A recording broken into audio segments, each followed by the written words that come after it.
বলছে, এই এদিকে তাকায়, আল্লাহ যেটা পারে ওইটা অন্য কেউ পারে, এই কথা বিশ্বাস করার নাম শিরিক। আর শিরিক যে করে সে মুশরিক। এ পর্যন্ত মানেন তো?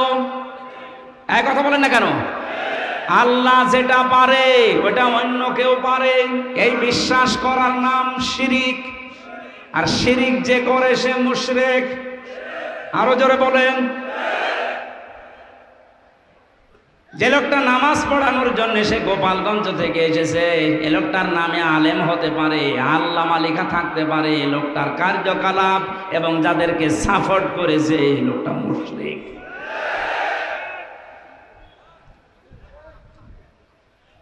জালেমের পক্ষে যদি কেউ অবস্থান নেয়, এই তিরমিজি শরীফের হাদিস, নবীজি বলেন কিয়ামত পর্যন্ত কোন মানুষ যদি কোন জালেমকে সাপোর্ট করে, ভালোবাসে, সমর্থন জানায়, সে আমি নবীর উম্মত থেকে বের হয়ে যায়। তামাম দুনিয়া জানে ওই মহিলা জালেম। এই কথা বলেন না কেন? তামাম পৃথিবীর ভেতরে যে তালিকা আপনি দেখবেন ইন্টারনেটে, 100 জনের তালিকা আছে, তার ভেতর ওনার নাম আছে। আপনি জানা শোনার পরও তার মার্কা নিয়ে দাঁড়ালেন, আপনার বিবেক নেই। আবার জননী নাম দিলেন, সাপোর্ট করেন, সমর্থন জানান, তার সাফাই গান, আপনি নবীর উম্মত থেকে বের হয়ে গেছেন। আপনার পেছনে নামাজ হবে কি করে? এই জন্যই তো জেলখানায় আপনার নামে বদদোয়া হইতো। আমি নিজে দেখেছি, মাওলানা মামুনুল হক বারবার আমাকে বলতো, হামজা আমি যদি বাইরে যেতে পারি জীবনে কোনো মুশরিকের জন্য জানাজা পড়াবো না, ওদের কবরেও দেব না।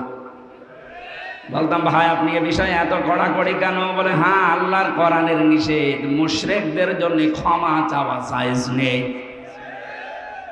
আপনি সরাসরি জালেমকে জননী বানিয়ে দিলেন, তার সাপোর্ট করেন, তার নৌকা নিয়ে আপনি ভোটে দাঁড়ান, আপনি তো বড় জালেম। এই কথা বলেন না কেন? কি করতেন আপনি নৌকা নিয়ে?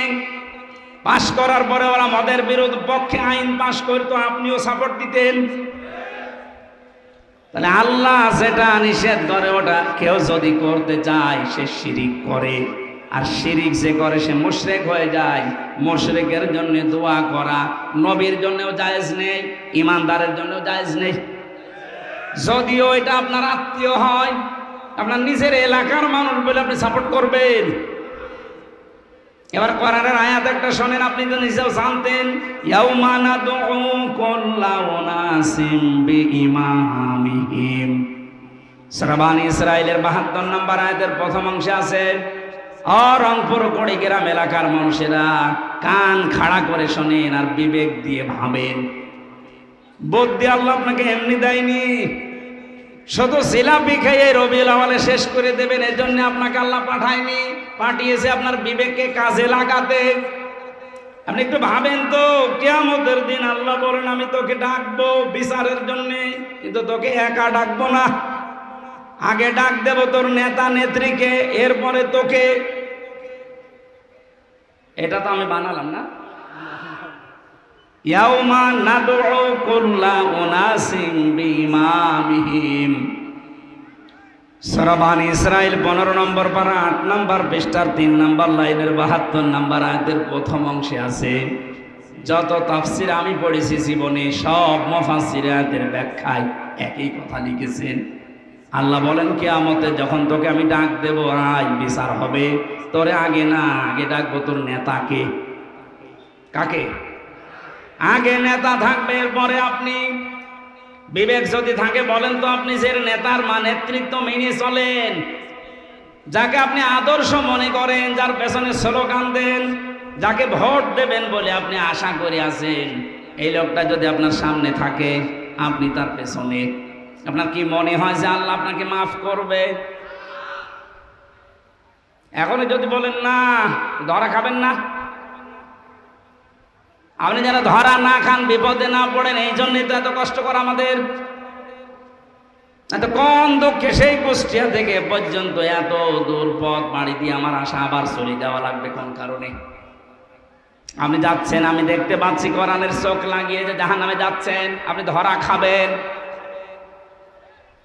এমন কোন মানুষের পেছনে থাকা যাবে না, রায় দেওয়া যাবে না যারে দেখলে আল্লাহর রাগ হয়।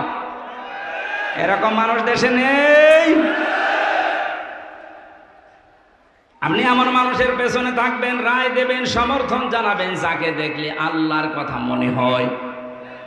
এরকম মানুষ এদেশে নেই। আমার তো ডাক্তার শফিকুর রহমানের দিকে তাকালে মনে হয় যে আল্লাহর কথা মনে পড়ছে। কথা বলে না কেন? আর কাওয়া কাকুর দিকে তাকালে আমার মনে হয় শয়তান তো আমি দেখিনি, যদি দেখতাম তো ওইরকমই হয়তো। টাটকানির ভেতাল শয়তান। এই বয়স এখনো পর্যন্ত দাড়ি কেটে সেটে মনে হচ্ছে যে ইয়াং হবে, অথচ কবরে এক পা চলে গিয়েছিল। আল্লাহ দয়া করে একটু ফিরিয়ে দিয়েছে, তারপরেও যদি একটু ভালো হবে না, শয়তানে আরো বেড়েছিল। এখন আর ইঁদুরের গর্ত খুঁজে পাচ্ছে না, কোথায় যে আছে ও জানে আর আল্লাহ জানে। আমার কুষ্টিয়ায় বাড়ির নিচে একজন ভাড়া থাকতো, আমি তো জানতাম না। আমি তো 3 বছর ছেলে যেয়ে দেখছি উনি ভাড়া আছে। পরবর্তীতে শুনলাম উনি জালেমের অনুসারী। এই 5 তারিখের আগ পর্যন্ত তার দাপট কি গো। 5 তারিখের পরে শুনি যে ও কোথায় গেছে ও জানে আর আল্লাহ জানে, ওরে খুঁজে পাওয়া যাচ্ছে। আমার তো মনে হচ্ছে কোরআনের পাখি যে স্বপ্নগুলোর কথা বলেছিলেন সবগুলো আল্লাহ একটা একটা করে দেখাচ্ছে। উনি বলেছিলেন জালেমরা এদেশে ইঁদুরের গর্ত পাবে না, ঠিক তাই হয়ে গেছে। বলেছিলেন শুধু ঝাঁকা দেওয়া হবে, দিল্লি গিয়ে পড়বে, তাই বুঝছি। যদি বলতো যে আমেরিকায় পড়বে তাও তো হইতো, যা বলেছে তাই হয়েছে। ওনার আর একটা স্বপ্ন ছিল, বলেছিল এই দেশে জালেমদের নাকের উপরে কালেমার পতাকা পথ করে উঠবে ইনশাআল্লাহ। আমার মনে হয় সেই স্বপ্ন এখন বাস্তবায়নের পথে ইনশাআল্লাহ, ওটা আমরা দেখতে পাচ্ছি। 58 জন যখন চাচ্ছে দেশে যে ইসলাম রাষ্ট্রীয়ভাবে কায়েম হোক, আর কিছুদিন যেতে দিন, এদেশের 100 জনই চাইবে যে না আমরা কোরআন চাই। কারণ 53 বছর তো আমরা দেখেছি। আমার এখন 33, আমি দেখিনি, মুরব্বী দেখতে পারি। বাপ 75 জন। যারা মুরব্বী আছে তারা দেখেছেন বাবা চালিয়েছিল, দুর্ভিক্ষে মানুষ মারেছে। এই দুর্ভিক্ষ হয়েছিল না? আমরা তো পড়িয়েছি শুধু। স্বামী চালিয়েছিল এদেশ, চাচা চালিয়েছে, আপনাদের চাচা, ভাবি চালিয়েছিল, বউ চালালো দেখলাম। এখন শুধু বাকি আছে আল্লাহর এই কোরআন দিয়ে দেশটা চললে কেমন দেখা যায়, এটা আমরা দেখতে চাই না। আমার জীবনের সবচাইতে বড় আশা এটা।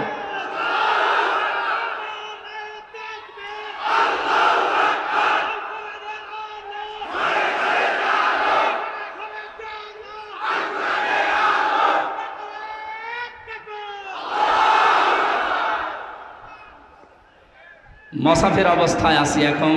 মুসাফিরের দোয়া আল্লাহ ফেরত দেয় না। বড় আশা নিয়ে বলছি, মাবুদ 1000 লক্ষ মানুষকে নিয়ে তোমার দরবারে মোনাজাত করছি। জীবনে শুধু চর্ম চোখে এটা যেন দেখতে পারি যে কালাম দিয়ে বাংলাদেশের 56,000 বর্গ মাইল চলছে। এটা একটা মিনি জান্নাত হয়ে যাবে, আপনি টের পাচ্ছেন না তাই। অনেকে যারা লাল পানি খায়, যারা বাবা খায়, যারা আকিস বিড়ি খায়, এখানে তৈরি হয় না জলিল বিড়ি, এরা মনে মনে ভাবে যে ইসলাম যদি এদেশে চলে আসে তাহলে আমি বিড়ি খাবো কি করে, আমি লাল পানি খাবো কি করে। শোনেন, এই যে ইনি মসজিদের খতিব, লেখা দেখলাম মসজিদের ভেতরে যদি এই দাড়ি কাটা মানুষটা যায়, এখন ওনার মনে করেন বিড়ি খাওয়ার অভ্যাস আছে, নেশা আছে, মসজিদের ভেতরে ঢোকার পরেও নেশা থাকবে। যদি নেশা লাগেও সে পরিবেশ মসজিদে খেতে পারবে? বলেন বলেন কেন? কারণ পুরাটা জায়গা আল্লাহর রহমত দিয়ে ঘেরা। মসজিদ রহমতের জায়গা, এ কথাকার আল্লাহুম্মা আফতাহলি আবওয়াবা রহমাতিকা, হে আল্লাহ তোমার রহমতের সব দরজা খুলে দাও। এই জন্য রহমত পেতে হলে মসজিদে যাওয়া লাগবে। কোথায় যাওয়া লাগবে? পৃথিবীতে রহমতের জায়গা মসজিদ, আর মসজিদের বাইরে যা আছে দুনিয়ার সবগুলো গজবের জায়গা, বিশেষ করে মাজারগুলো। অনেকে মনে করছে মাছা